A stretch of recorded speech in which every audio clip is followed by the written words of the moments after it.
Hej, om din Braskamin utan fläkt. Ni kan köpa extra fläkt. Kan lägga framför eller över Braskamin. Kan blåsa ut. Fungerar jättebra.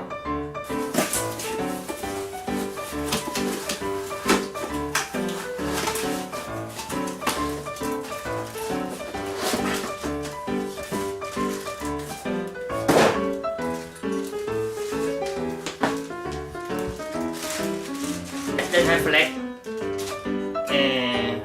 fungerar utan ström. När varma foten här, då kommer börja snurra själv utan ström.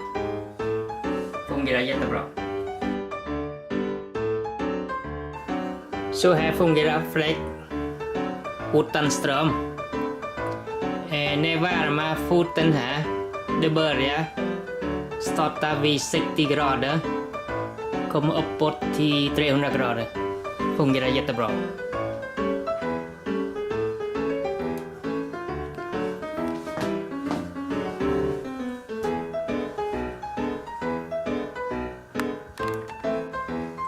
Fläkt startar väldigt tyst. Hör ingenting.